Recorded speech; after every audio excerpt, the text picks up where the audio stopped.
Good afternoon, everyone. How are you? Can you hear me?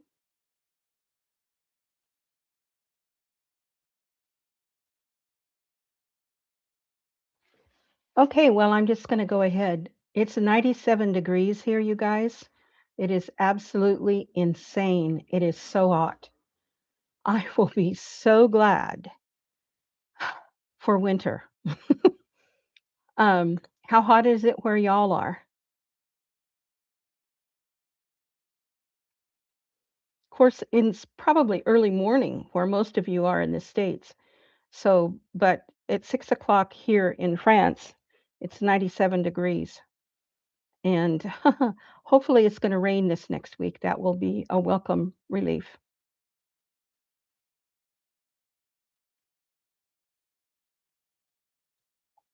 Have you had a chance to download the freebie with the drink recipes on it? Great. Um, One of the comments that I received when I posted uh, made a post about the live coming up was someone was talking about switchel. Are any of you familiar with that term? Switchel, I believe, is a vinegar drink uh, with flavoring in it. Uh, Oxymels, vinegar syrups, squashes, um, different things. Those kinds of drinks are absolutely fabulous for uh, summertime because of the sweet sour component. Here are some other uh, things that I have found. Let's see, it's the one of them is not going to work.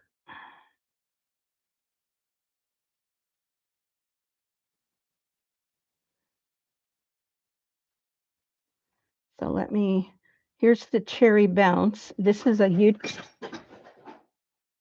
a YouTube video, and then there are two others that I found that I made years ago, made out of sumac, and they are absolutely delicious.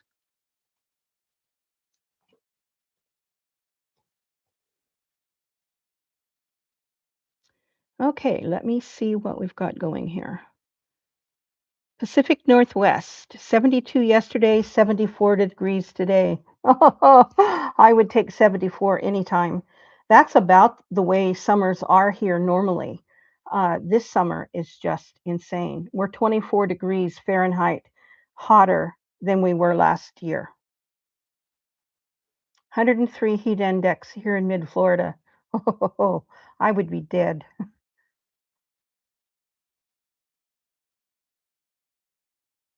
12 p.m. in Florida. 95 here at 10 a.m., 106 today degrees, Button Jar Cottage. Where are you at? That sounds like Arizona.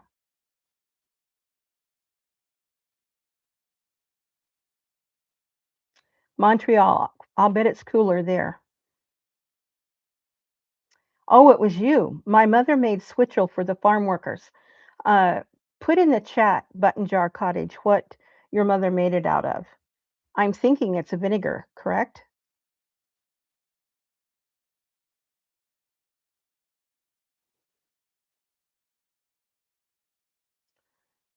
I hope nobody is got. Do you have fires around you? I hope not. Uh, South of here in France, there are a lot of fires burning. And today I heard a bunch of sirens in the distance. I couldn't tell whether they were emergency or fire, but it was just really awful. That I hate that sound in the summertime because it always means something really bad. South Dakota. Okay, it's hot there, isn't it? Um, yeah, it would be hot there as well. So, what kind of drinks do you all drink in the summer? Don't say Coca-Cola. I love Coca-Cola. I love soda, but the sugar in it is not good for summer. because number one, it will draw biting insects to you. And right now, Cruise is having a terrible influx of biting flies. They're absolutely insane. So if you see me do this, it's because I'm trying to get rid of them. They are just really nasty. And I have a wet cloth around my neck, and it keeps me as cool as I can be.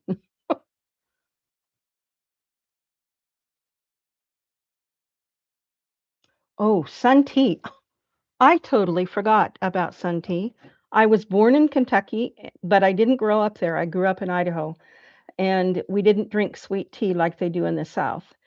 And sun tea, I remember when sun tea kind of became uh, popular, and everybody had a gallon jar and put it out on a stump or something and made sun tea, and it was so delightful. It was amazing how different and less bitter black tea would taste when it was brewed in the sun as opposed to pouring boiling water on it. Oh, we do have buffalo gnats. Gnats, I can imagine. I have only seen one horsefly in 3 years. They're nasty. But the biting flies, they're little bitty biting flies, and oh, they are just they raise a welt like you would not believe. Coconut water, that would be another great drink and totally natural. Um, and the sweetness in the coconut water would not contribute to the biting flies like sugar will in a drink. 26 Celsius in Montreal. Well, I'm sorry, but I can't even think of what that would be. Uh,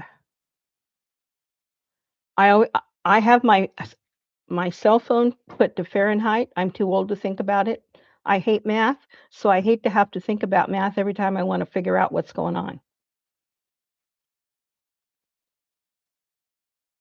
Hi, Tom. Welcome. Uh, Astrid, Astria. I can't pronounce that. Coconut water. Kombucha. Yes, another great thing, and really easy to make in the summer because the making the kombucha brew requires warmth. In the summer, in the wintertime, you have to wrap a coil around it to warm it up to keep it warm enough to actually brew. But summer, it works great. Episodic and filmsy, 78 degrees Fahrenheit. Oh, okay. That's still on the getting up toward warm.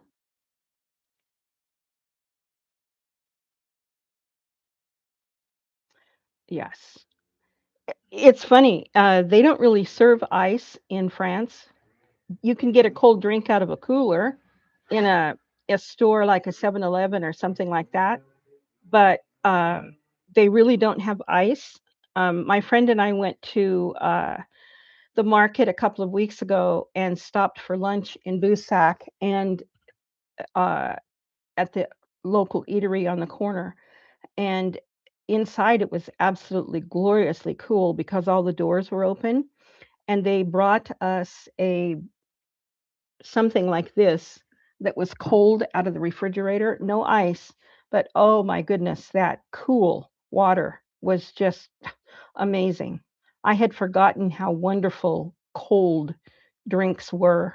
I have a refrigerator, but I don't really always put drinks in there. And my ice cube trays have food portions in them as opposed uh, to put into drinks. So I'm just used to drinking most everything anymore, either boiling hot like tea or coffee, or tepid, room temperature, which is also pretty refreshing, actually.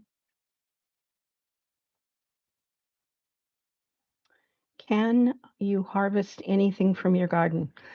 Everything outside the door, in the garden itself, in the ground, is deader than a doornail, burned up to an absolute crisp. I did have some plants in pots inside the garage, just inside the doorway. When the men were here in October, they took the 2 big garage doors off. So I have this beautiful big space where I can walk in and I can put a line of pots and they get plenty of sunshine. But believe me, they almost cook as well. I have to be really careful that the pots themselves don't get boiling hot because it has just been that hot here. Amazing. 80 degrees in Tulsa. That's not too bad. It depends upon the humidity there, right? Cucumber water, that would be really great too. Just having a glass with a slice of lemon or, lime, even an orange, a couple of slices of strawberry and a sprig of mint, just a little tiny flavor in your water is amazing. Winter here in South Africa, so I'm having a nice hot cup of tea, yes. And also, you would be surprised how, body temperature regulating a hot beverage is even in the summer. Every afternoon, for in the middle of the afternoon, I try and have a mug of hot broth of some sort. I really like Knorr's olive oil Mediterranean blend, and every once in a while I have chicken or beef from Knorr. But in the afternoon, not in the morning, but in the afternoon, the middle of the afternoon, it seems to be, very refreshing, and it keeps me from being hungry until about 6. I don't really feel like eating dinner until about 6, and here in France, they eat later anyway, so, it really helps me get through the afternoon. Am I allowed to drain gray water or just sink water to the garden? I don't have a means of draining gray water, uh, other than what comes out of the dish pans, and that I can, pour into a bucket and take the bucket out and dump it, and I do use that because I don't use much soap or dishwashing liquid in the dish pan itself, and I don't put anything in the rinse water other than boiling water. So once that's cool, it actually is good for the garden. Soap, as long as it's not a strong detergent, is actually good for the ground. It won't hurt it.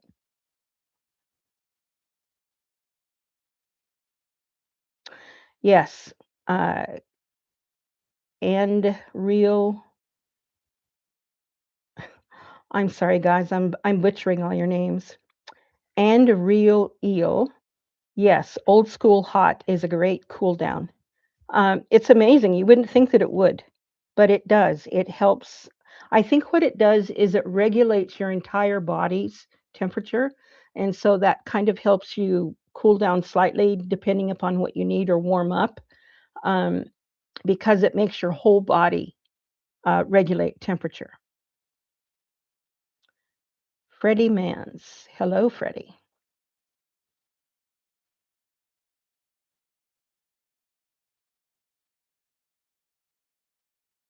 Do we have much rain? I was sitting outside behind the house 2 days ago, and I felt 7 raindrops. And I looked up, and it looked like it wanted to rain really, really hard, but only 7 raindrops came down. That was a whole week's worth of rain. 7 drops. That's hot, and that's dry. Um, but I see, looking at the temperature for this coming week, uh, it looks like, hopefully, it's supposed to start raining on Wednesday, and it looks like there's a 35 to 45% chance of rain. So we'll see. But it's got to be more than 7 drops, or there won't be enough for anybody.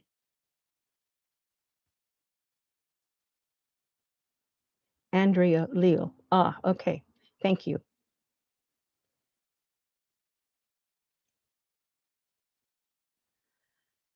So many episodic and filmsy says so many things you can brew from the garden in a jar during the day. and then enjoy. I use pine and herbs and flowers and station it out. Yes.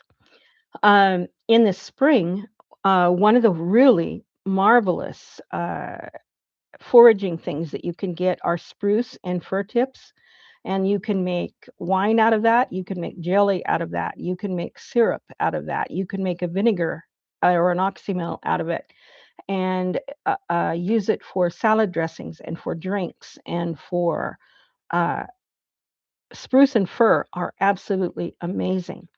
Pine needle. Uh, I saw a guy that he's a Cajun, and I cannot remember what his YouTube is, but he takes needles, pine needles or fir needles, and crushes them into a pop container, pop bottle, and puts a tiny bit of sugar and water, closes the cap on it, lets it sit out for a while, and he ends up with sparkling soda, pine flavored, sweet pine flavored soda. That is wonderful. Your house has to be hot enough, or you need to put it in the sun enough, and then make sure you crack the lid on it so it doesn't, because it will. But it's very good as well. So glad I'm so glad they do not use cloud seeding over there. I have no idea in France what they do. I do remember the day that I drove down the road and almost ran off the road because the field beside the road was Roundup Brown. And Roundup Brown, dead grass, dead whatever, has a particular color to it. When I lived at the tip of the thumb of Michigan, there was a farmer's co-op across the street and down a block. And across the street itself was a 1 square mile field, and it uh, cycled between winter wheat, corn, and soybeans. And so once every 4 months or so, whenever whatever was harvested, immediately behind whatever harvester was out there, came the Roundup sprayer, the great big thing with the arms that spray as it drives through the field. And so I know what that color looks like. And I was amazed and appalled to see that France still uses Roundup. If you're a farmer, you can buy it. Me, as a homeowner, I cannot buy Roundup. I wouldn't want to anyway. But private people are not allowed to buy um, Roundup, but farmers are still using it. In fact, right outside, 18 inches outside my front door, I see big tractors and the tanks full of, it's not spring planting and it's not fall harrowing, so it's got to be Roundup going by a couple times a day at various farms around here. I hate that because that's in the air. You can't get away from it. Welcome, Solo 50 Plus from Portugal.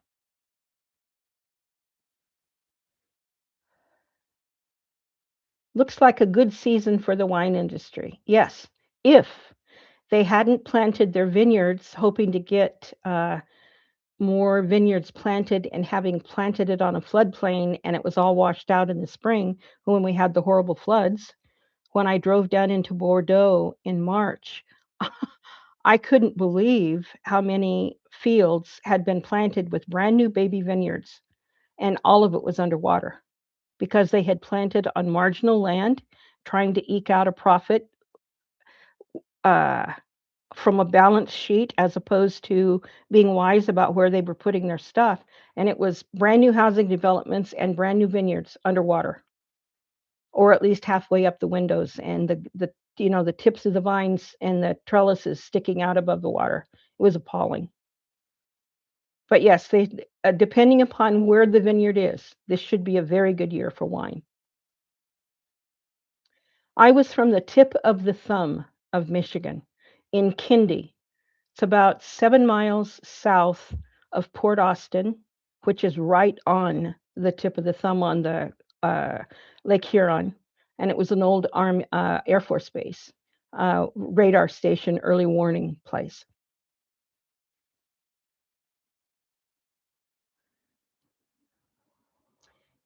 Kindy was a really interesting place to live. Actually, it was the I wanna say it was the bean capital of the world, but I may be wrong. But the white bean soup that is served Senate bean soup. It's a white bean soup served in the US Senate is, a byproduct or the recipe of one of the senators from the tip of the thumb of Michigan. And I think his name was Kindy, actually. Anyway, it was a great place to live because it grew, amazing things.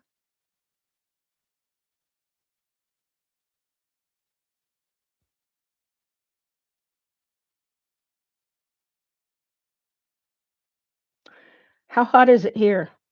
97 degrees. I think it might be 96 right now. 95. So it's gone down, but it won't go down very far, probably to 80, and that's as far as it'll go down. The one nice thing about living in a stone house is I have windows on the east and the west. I have no south or north windows. So at night, I can open a window on the east and the west, and it will blow through. And in the morning, it's as cool as it's going to get, but it's not too bad. Um, when you first go to bed at night, it's a little roasty toasty, but by morning, you have to put the covers on because it does get a little feels nippy, but it isn't really.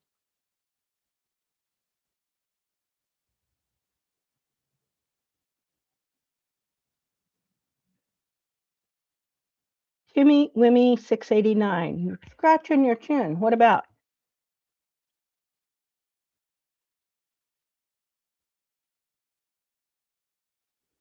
I'm British, so I still like a nice cup of hot tea no matter the weather. Yep. Do I have an open market I can walk to in the village? On Wednesday evenings from 5 to 7, there is a market. There's homemade bread, roast chicken, or rotisserie chicken, um,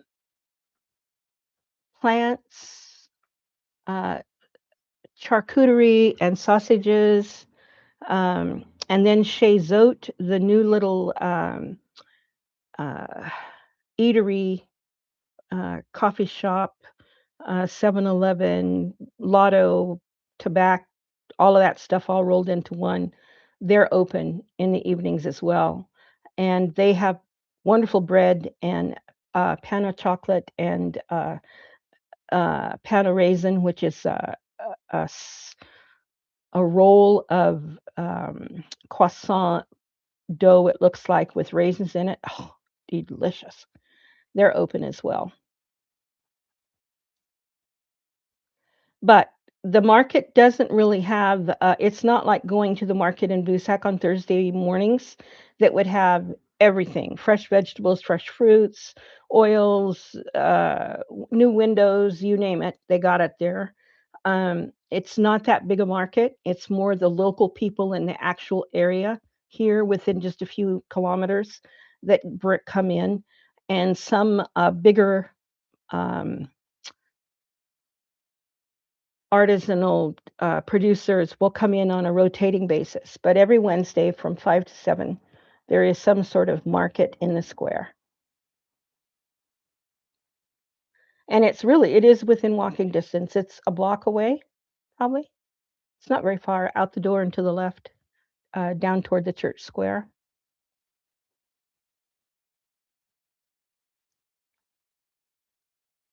Yes, I did get my marble topped buffet brought into the house.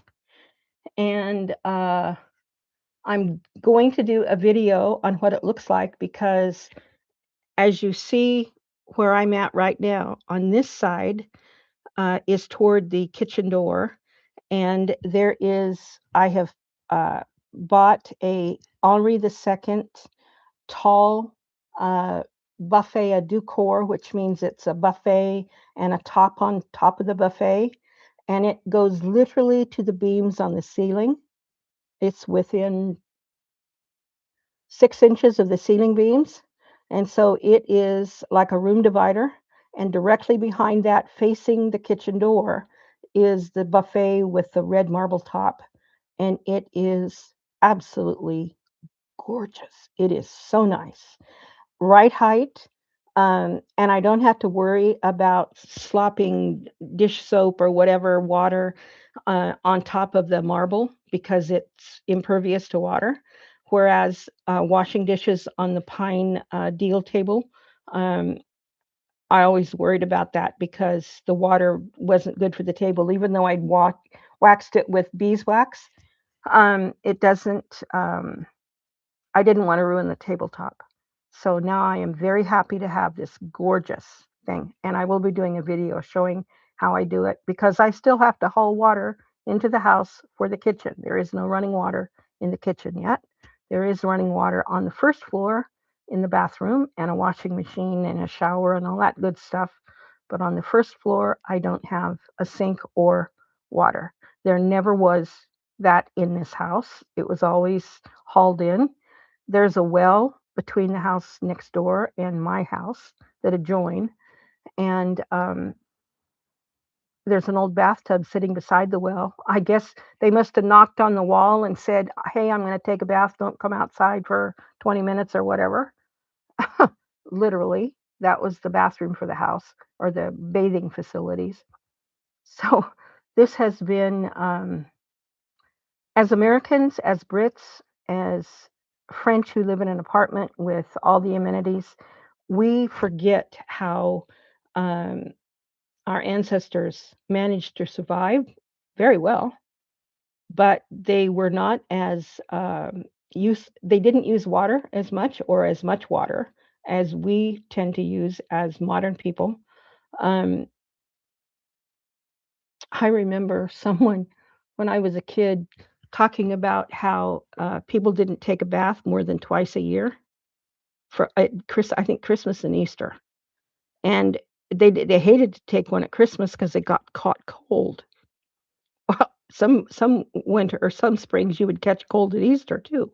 Anyway, um, they didn't spit baths and washing your hair with pouring the pitcher of water over your hair over a bucket. That's how they did it for years, for centuries. Um, or they found a stream and did it in a stream. Uh, Down the road that way, toward the other square, the small square, there is a fountain, St. John's Fountain, and it is an ancient spring. I'm sure they did laundry and the churching of women, which is after your baby is born, you had to stay away from society for 30 to 40 days, depending upon whether it was a boy or a girl. And then the women got together, and I guess they bathed you in the spring or whatever, but you were now fit to go back to church and whatever. That was called the churching of women. So I'm sure that that was done just down the road at the spring. But we d- we forget as modern people how little it really takes to live. We are so spoiled, and it's we just can't imagine, but they did just fine. What would have been the toilet facilities for your house back then? I assume there was a, um, outhouse. I'm sure they had a slop jar, that they dumped every night or every morning. There is a washstand where a slop jar would have fit underneath the washstand. So, they had facilities, but they're not the types of facilities that we think about.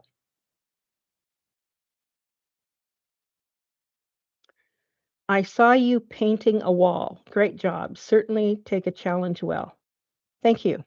Um, that room that corner was painted in actually has 3 more corners that need painting of a dado, and so there will be, a video of showing because some things big things need to be moved in order to get to the corners and the walls to finish that.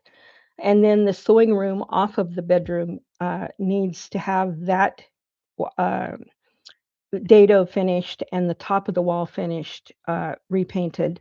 There's a lot of, it was a dressing room. So instead of having an armoire that you would open the doors and hang your clothes on the rod in the armoire, they had pegs in the wall, and when they pulled the pegs out, the the hole in the wall and the little chips around it, all of that has to be patched. A big long strip of peg holes needs to be plastered, or the spackled or whatever it is you call it, to patch the wall, and then painted white, and then the bottom painted pink like I showed in the other video earlier. My grandparents used a metal tub in the kitchen. Yes, that was a bathtub. Um, there was a door that separated the rest of the house, and if that door was shut, you didn't enter. Yes. You you ha you had, it's kinda like hanging a do not disturb sign on the outside of your hotel door. That sort of people just know that when they see certain things, that means, come back later or whatever. I remember as a kid, there used to be a little, folded up, notebooky thing with a string on it and a pencil, and you had that, thumbtacked or hooked or whatever to your door, and if you were leaving and somebody came by and you weren't there to open the door, they would leave you a note and say, "I was here, I'll be back," or whatever. And, they also had, what was called at-home days. Normally, they washed on Monday, they ironed on Tuesday, they baked on Wednesday, they cleaned on Thursday sometimes, or did the shopping and did the visiting on Thursday. Friday, they finished cleaning for the weekend. Saturday, I don't know what they did, but Sunday, nobody did anything except went to church and maybe go to grandma's house for dinner. But when you went to somebody's house and they weren't there, you left an at home card, and you it would basically said, "I was here, next week when you're out, you can come by my house." And they sort of rotated through the Victorian times, that was how they did it.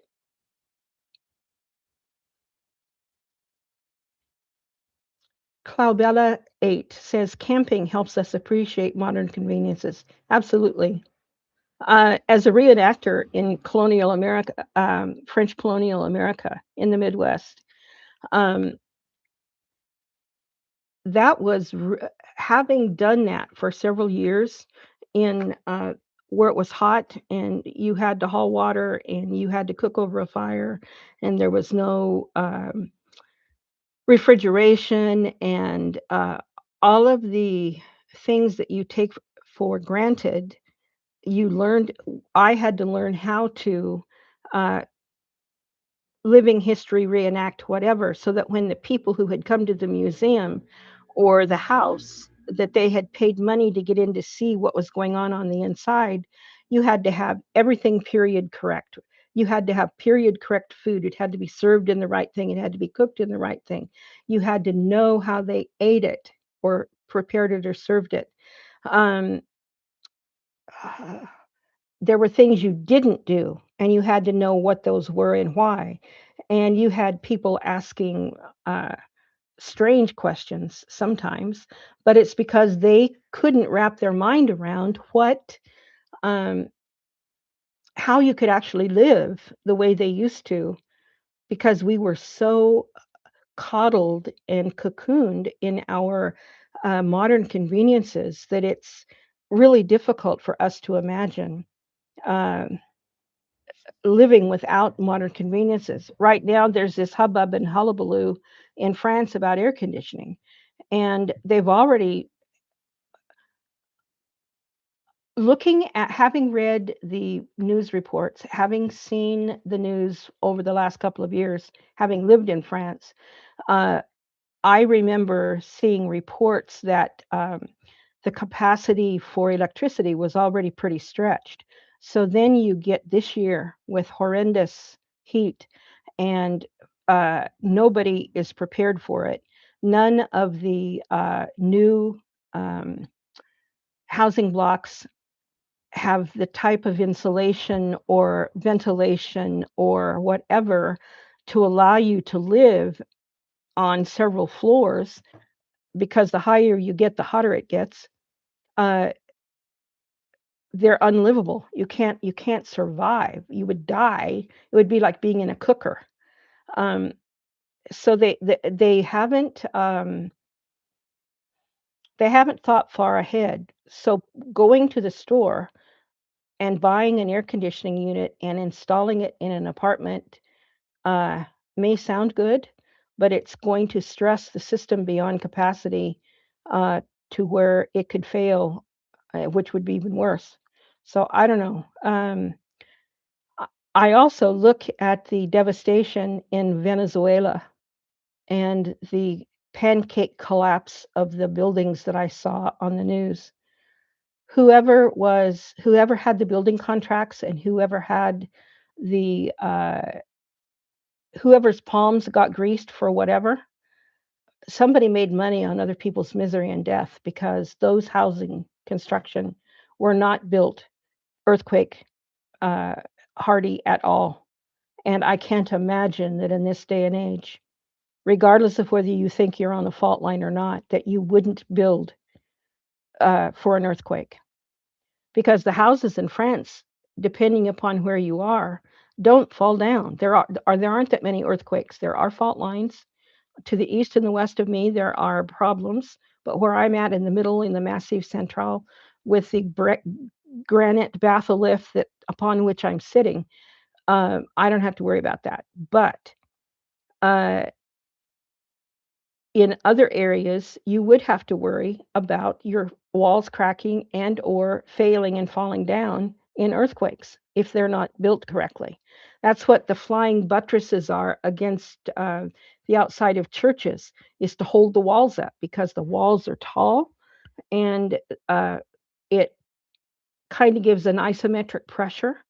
They're called flying buttresses. The curved arches in the ceilings in post and beam construction in France in the attics that you see in the castles.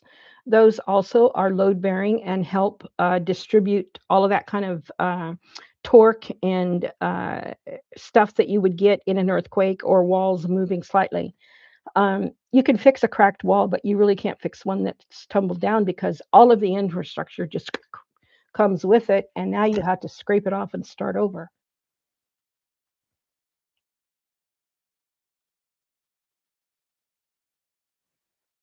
Thank you, Boofy Cat. Basically, all hospitals and care centers should have air conditioning. Yes, if they can afford it. Uh, they're better off having ventilation. By that, I mean doors and windows that you can open cross draft. Um, Not only would that help with cooling, but the fresher air that you have to breathe in a hospital, that would be beneficial as well.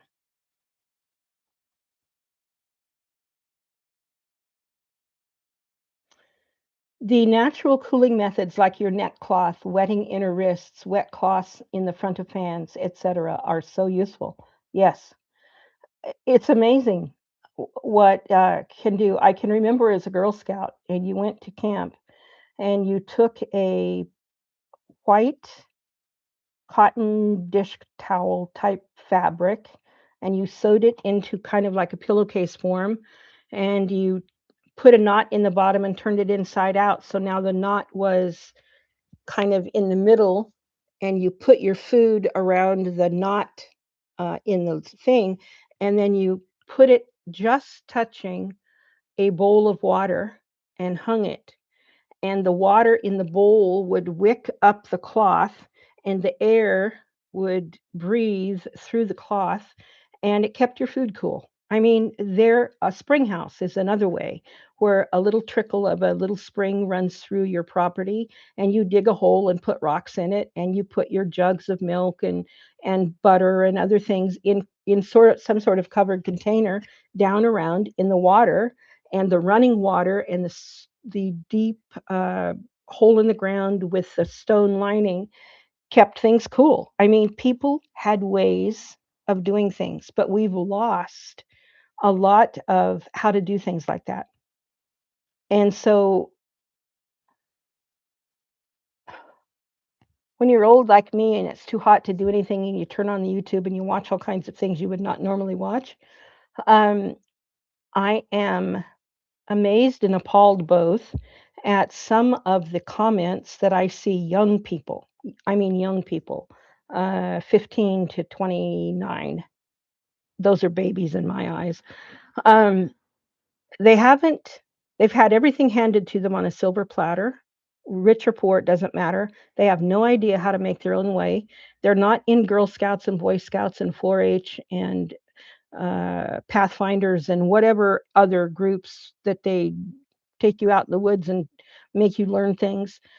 Very few kids in this day and age are into that sort of thing. And as a result, when things happen that are tough, they get this deer in the headlights look and they have no clue what to do next. They have no idea how to, I don't know whether it is they haven't been taught problem solving skills in school or their parents don't know how to do things so they don't grow up seeing anybody do things.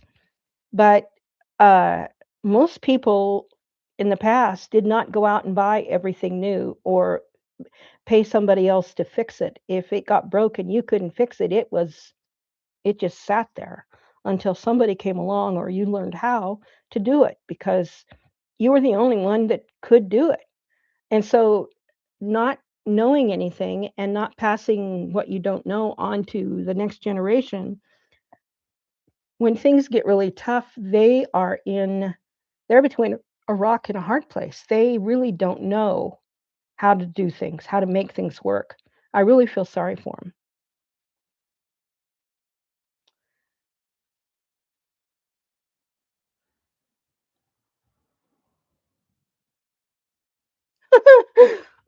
They expect to be saved by Chat GPT. Yep. For me, it's Claude. I love Claude. He is, she, he, whatever it is amazing. But only because I know how to ask it questions and I know how to say that doesn't work, do it again. Okay? I My husband always said you never ever ever rely on the first thing that comes off the top of your head because that's not usually the best idea. So even with Chat and with Claude and Gemini, you have to hone, you have to know how to ask the right question. It's just like with Microsoft DOS and the internet. If you didn't know the right question to ask in your search term, you couldn't get an answer. And you would sit there and spin your wheels over and over, not knowing how to ask the right question. It had the answer you needed, would give it to you immediately, but you had to ask the right question first. So we don't know how to ask the right questions. My grandchildren don't want to be outside. Schooling is minimal.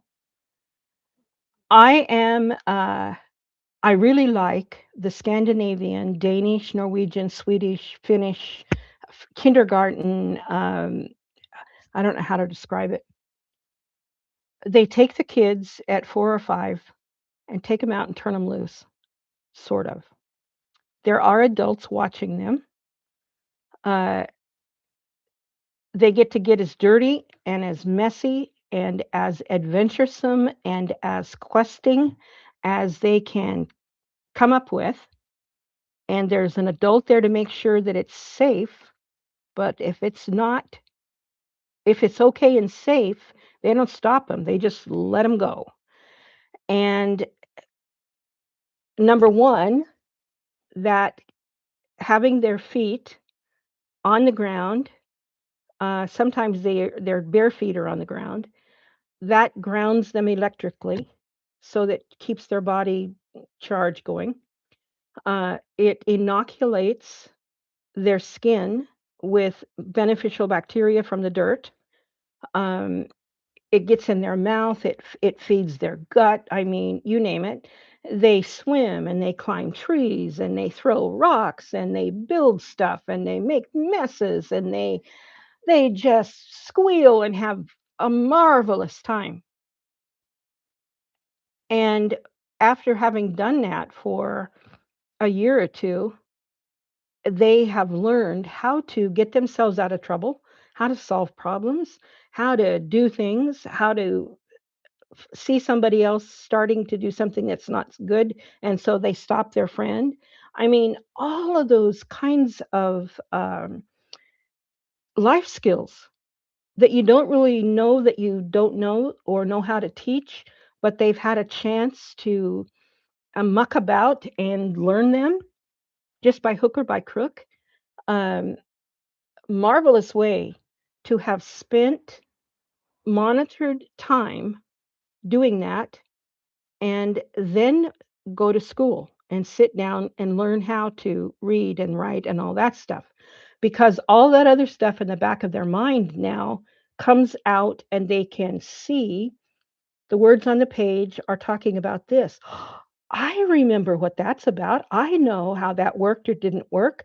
I wonder if I could do this, that, or the other thing. And so everything builds on top of each other when you train up a child like that and allow them to be children and allow them to problem solve at a very young age. By the time they're, I was born in 49, so I'm going to say 1920.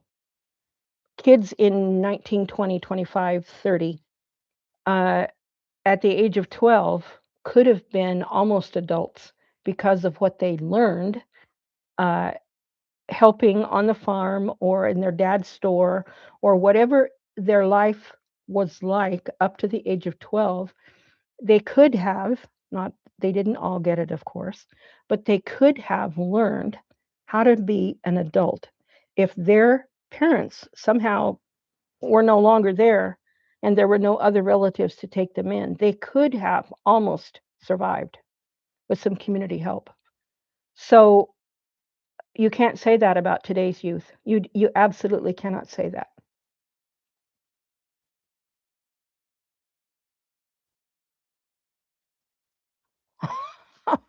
Let's see here.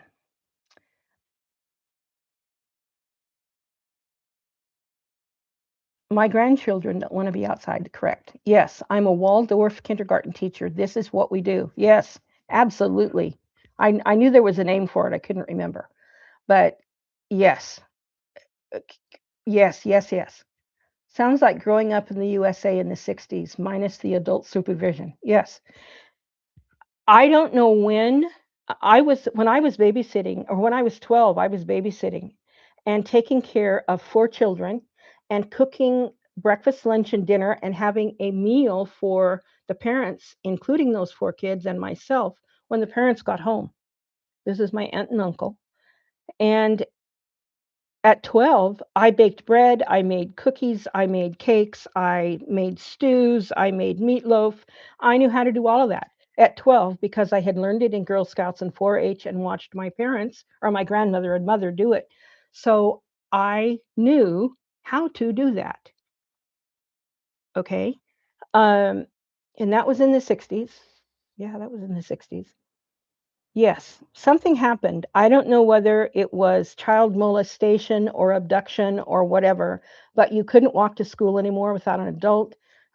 You couldn't go outside and play without adult supervision. I mean, I don't know what happened. Something, it must have been something horrible. I can't remember. Probably was something bad like that.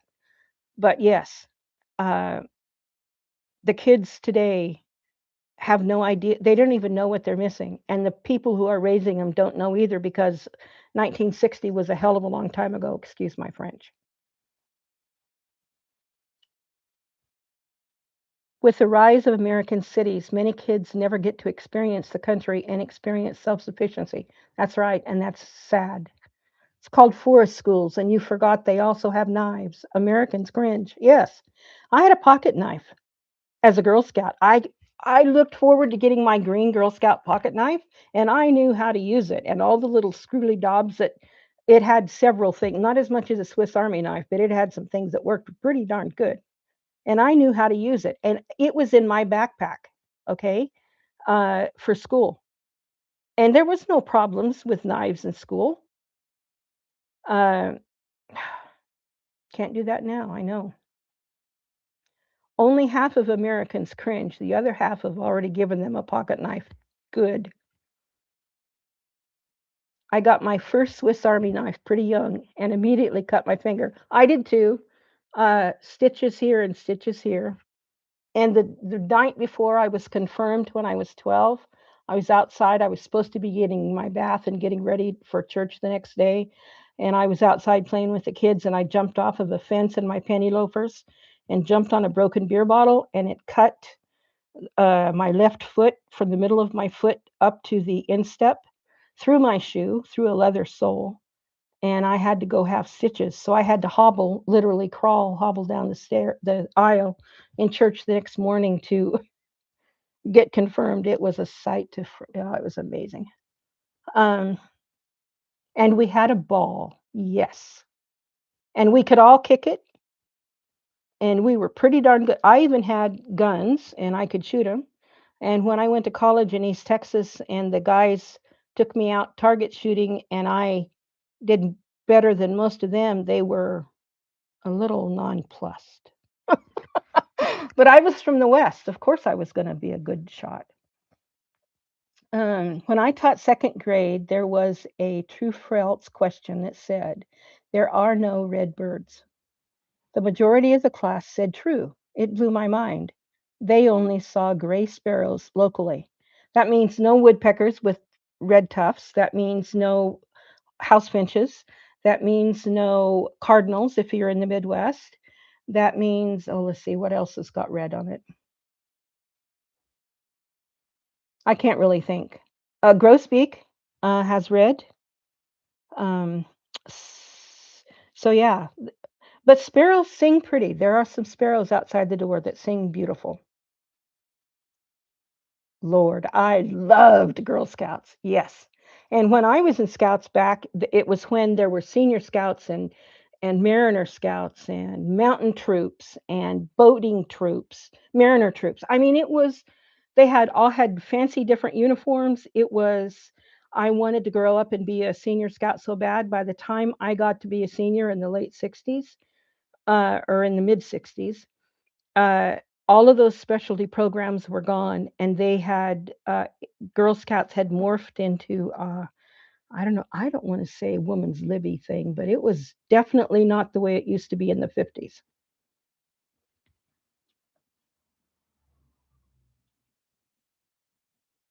Our kids still get pocket knives, but not at school. Good for you. Handheld electric pacifiers for both kids and adults are ruining our intellect and abilities. Yes, I have one too. And yes, uh, yes, terrible. Knives still make me nervous when I use them, and I'm old. Well, there's nothing worse than a dull knife. A sharp knife is much easier to handle and 10 times safer than a dull one. So sharpen them up and take care of them and learn how to use them. There was a period in the 80s where statistically there were a lot of, all of a sudden, a glut of kidnappings. And what it truly was, the new recording data on separating parents taking their own kids. Yes. Uh, People used to stay together for the sake of the kids. That's not necessarily a good thing either because there's no peace in the house. And the hatred, it breeds hatred and malcontent and discontent. And the kids, even if you are polite to each other, are going to pick up on that. And that is going to color and poison their life down the road.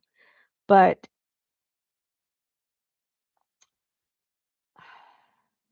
we need a community, we need a life reset. The entire world needs to be reset in some fashion. Oh, I meant we had so much fun by saying we had a ball. Yes, we did. No bears are out tonight. My daddy killed them all last night. I mean, I can remember playing outside after dark and being scared witless by somebody jumping out behind something and scaring you. You didn't expect them to be there. And we would squeal and we would run and we would fall in the bushes and oh, it was wonderful. Nowadays, there are two-car families. We had one car and had to walk with mom to get groceries and help carry them home in the 60s. I did too. Brought books in with all colors of birds the next day. Good for you.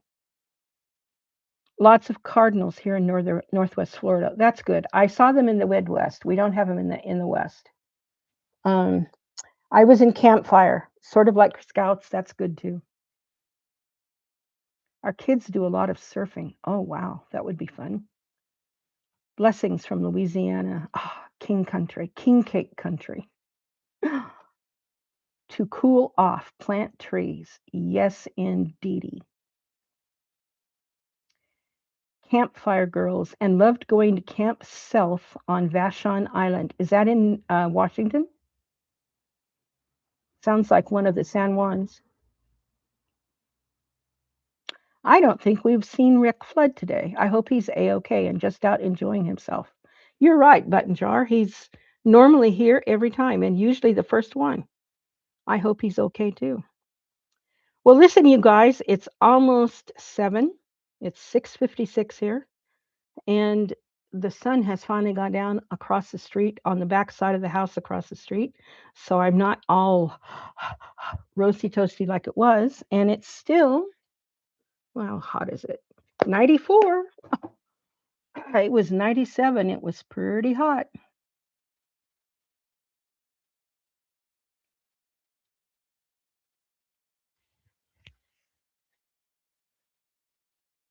Isn't there a king cake feast in the winter there? Yes, in New Orleans, there is, and there is here too.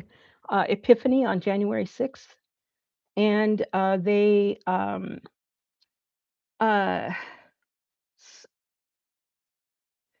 if you work in an office, you eat king cake all January long because somebody will bring one, and somebody the next day will bring another one. And so you get all the frangipane you want by the time the month is over.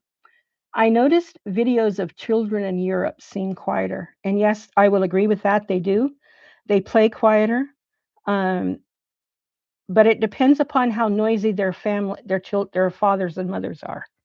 I have a neighbor a couple doors down that's a very loud, and his children are loud. The people across the street have kids too. Their kids are not loud because they're not loud. And when the kids get together in the street and play, you can tell whose kids are whose by the sound that you hear.